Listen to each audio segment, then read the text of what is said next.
ఓం నమో నారాయణాయ. శ్రీ సమర్థ సద్గురు సాయినాథుని వచనామృతములు. బాబా చెప్తున్నారు, ఎవరైనా కూడా వారు చేసిన అప్పులను సరి అయిన రుసుము చెల్లించి తీర్చవలసిందే. తెలివైన వాడు తప్పించుకోవాలి అని అనుకుంటాడు అప్పులు తీర్చకుండా, కానీ అప్పులను తీర్చేసేయాలి అని చెప్తున్నారు. రుణాలను ఉంచుకోకూడదు అని చెప్తున్నారు బాబా. ఇక్కడ భారీగా అప్పులను పెంచి భారంగా పెట్టుకునేవాడు మూర్ఖుడు అని చెప్తున్నారు.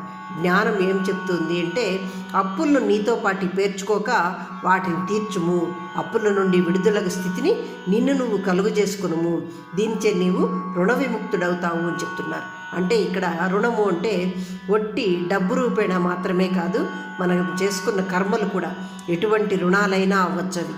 తల్లిదండ్రుల రుణము, గురు రుణము, వంశ రుణము, ఏదైనా అన్నీ తీర్చు, నీవు మరుజన్మకు నీ వెనకంటే ఇవన్నీ పెట్టుకొనక రుణ విముక్తుడవగుము అంటున్నారు బాబా. ఇదియే మరణం లేకపోవటము అని చెప్తున్నారు. 110వ సూత్రము. పవిత్ర నదులన్నీ సముద్రంలో కలియును. సముద్రంలో స్నానం చేయుట అన్ని నదీ జలాలతో స్నానమాచరించుటకు సమానం.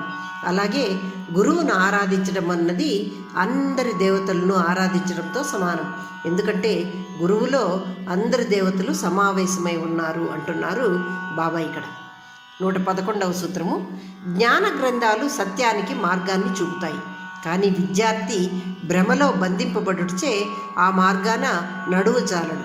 గురువు యొక్క బోధనలు విని గురువును అనుసరించుటచే ఈ భ్రాంతి తొలగి ఆ సత్య మార్గం గోచరిస్తుంది.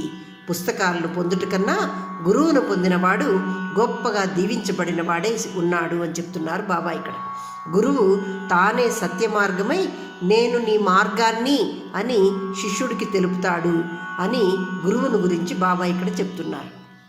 112వ సూత్రము. గురువు శిష్యుడికి విద్యాబోధన చేస్తారు, శిష్యుడు గురువుకు సేవ చేస్తాడు. శిష్యుడు గురు పాదాల చెంతనే ఉంటాడు. గుప్తంగా చూస్తే ఒకే శక్తి 2 రూపాల్లో ఉన్నట్లు ఉంటుంది. అజ్ఞానులు బాహ్యంగా వీరిరువురిని చూసి వీరు వేర్వేరు ఈ గురు శిష్యులు ధ్రువ్ అని భావిస్తారు. గుప్తంగా గురువు శిష్యుడు ఒకరిపై ఒకరు ఆధారపడి ఉన్నవారు, కానీ శిష్యుడు మాత్రము గురువుపై పూర్తిగా ఆధారపడి ఉంటాడు.